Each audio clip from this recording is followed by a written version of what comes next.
Hey everybody, how's it going? I'm videoing my computer monitor because I don't do the fancy like slideshow with talking, of images.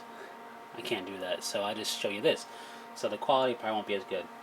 But I've been doing this for a bit, so it's kind of my shtick. Anyway, this is going to be a ramble. It's going to be a Space Marine ramble about stuff coming out for Space Marines.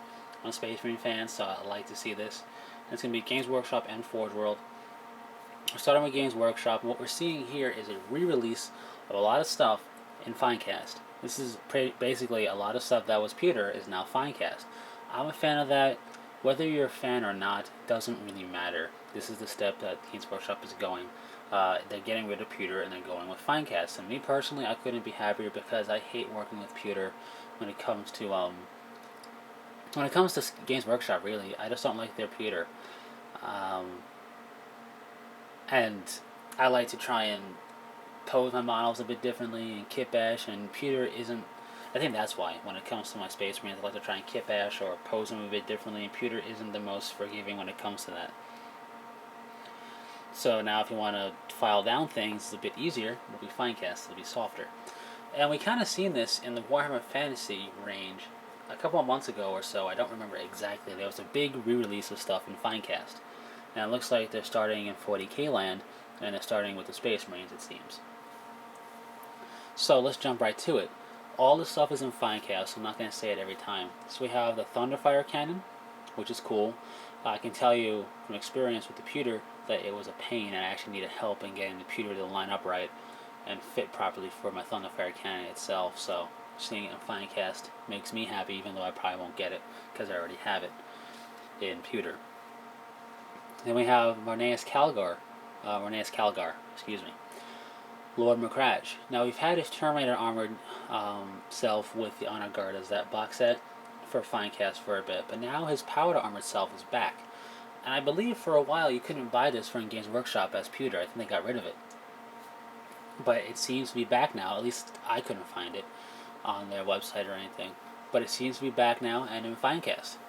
And even though the model, when you look at it in comparison to some other models or to his Terminator armor, looks kind of silly, I actually like this model, so I'm glad to see it back.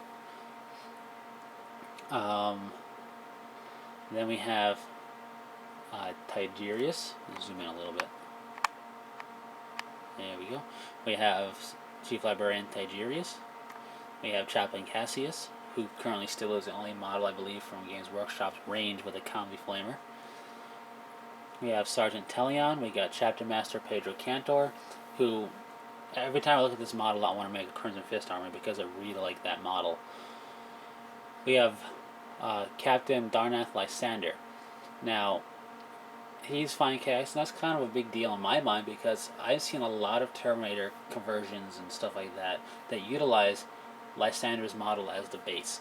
Now this Finecast that makes that a bit easier. We have Sergeant Cronus, we have Corsaro Khan, Forge Father Vulcan Heston, we have Shadow Captain Kaivan Shrike, and then we have some generic librarians.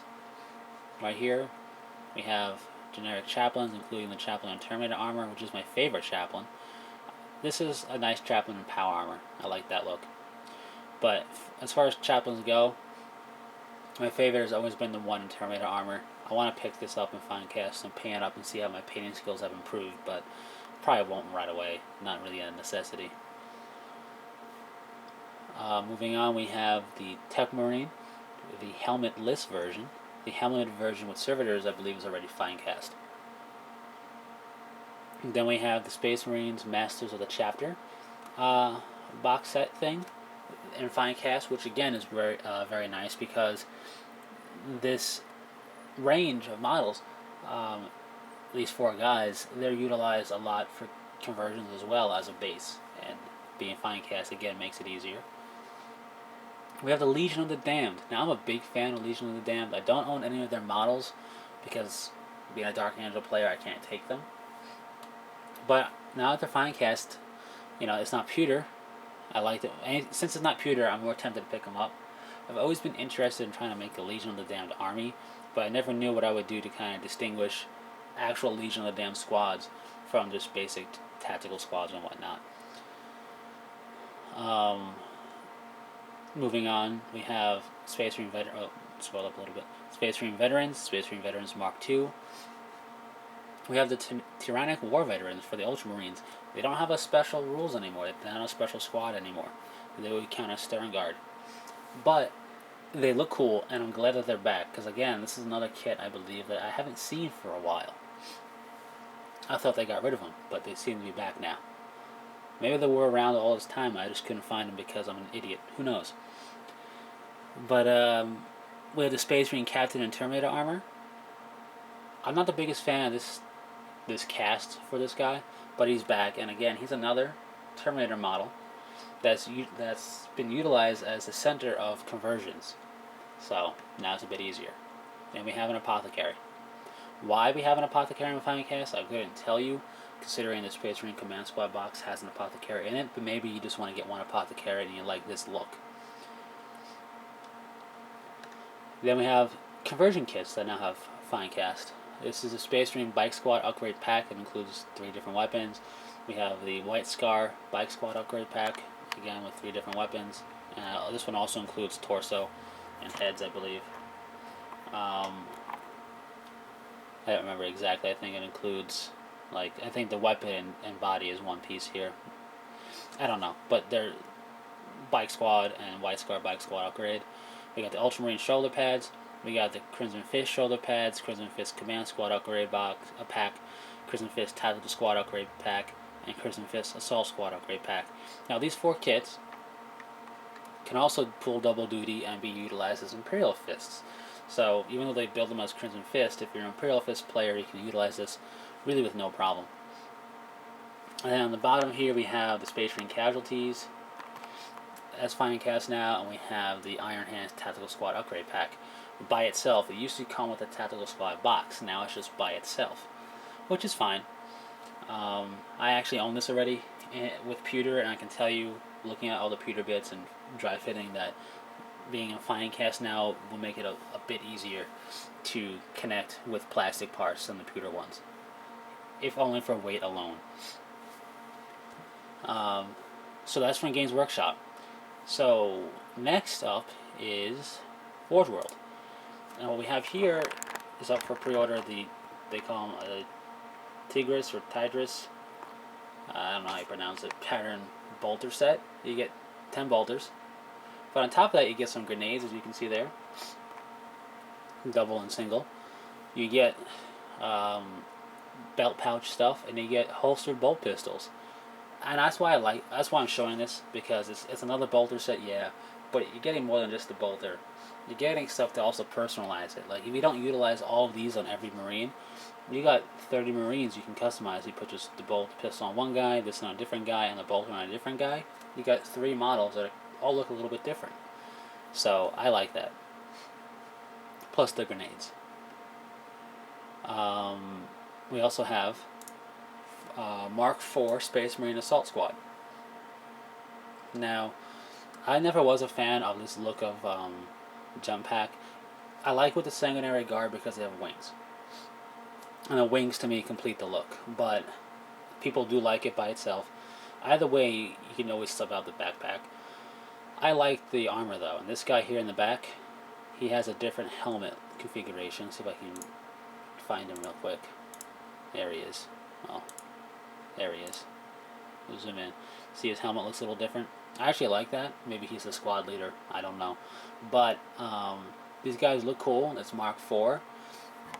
Even if you utilize a different jump pack, the armor is more configured to look like it's meant to be an assault squad guy. So that's pretty cool. So Mark IV is one of the marks that I do like, so I like to see that. And lastly, what I'm most excited about is the Terminator weapon set for the Tartarus Pattern Terminator armor.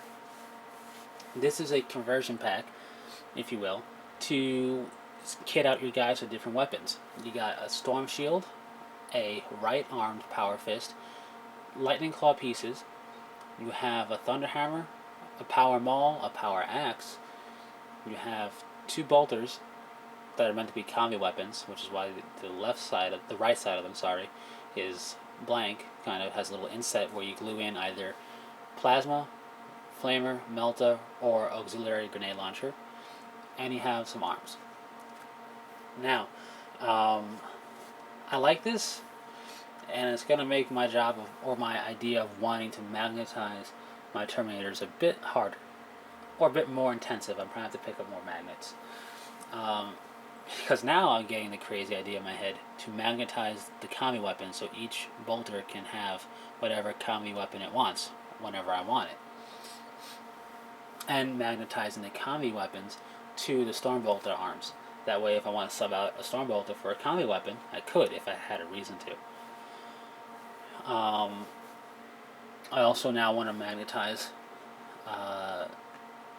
actually, these may not need to be magnetized because it's only the only other arm like that is the Sergeant's Power Sword arm. But I believe we're getting extra arms here, so you may not have to magnetize those. I'll have to wait and see when I eventually... I'm going to pre-order this, so I'll have to wait and see when it comes in. I'll magnetize... I think you're going to have to magnetize the Thunderhammer unless this arm is for the Thunderhammer, which is entirely possible. Something's going to have to get magnetized, I feel, for the Storm Shield, though. So, magnetize the Storm Shield. The only thing that looks like I may not be able to magnetize in this kit is the Lightning Claw pieces. As you can see, wow, that wasn't English at all. As you can see with this kit, it's got a left and a right Lightning Claw. They're clearly marked. You would glue it right on top of your Power Fist. It looks like there's no real way to magnetize that without it being obvious, so I may have to just bite the bullet, as it were, and just glue it on or something, unless I can figure something out. But they look cool with Lightning Claws. Well, that's the Thunderhammer right there. And then we have the Lightning Claw guy somewhere. There he is. It looks pretty cool. And what's cool is if you don't put the Lightning Claws on them, you got a guy with 2 Power Fists. Why is this interesting? Well, in theory, you have to do some more work on this, but you then convert up some ranged weapons underneath it, and you can make it counts as Orneas Calgar in the Tartarus pattern armor. Just something that popped into my head. But anyway, I'm rambling on now. I said this was going to be a long video, and it is. That's everything coming out. That's now out for pre-order as of May 12th, 2012. There's other stuff too that's out for Space Marines. You got the Forge World Apothecaries, and you got stuff like that. But all in all, I'm happy to see what they're doing. I like the Finecast stuff coming out, and this bolter kit is actually pretty cool because of the extras you get with it. The Mark IV Assault Squads looks cool, and I'm really happy about this. This was rumored and kind of confirmed at Forge World Open Day, and now seeing it, I like it. The only thing I wish was that these were actual Lightning Claws. Anyways, thanks for sticking through this long ramble video, and until next time, take it easy.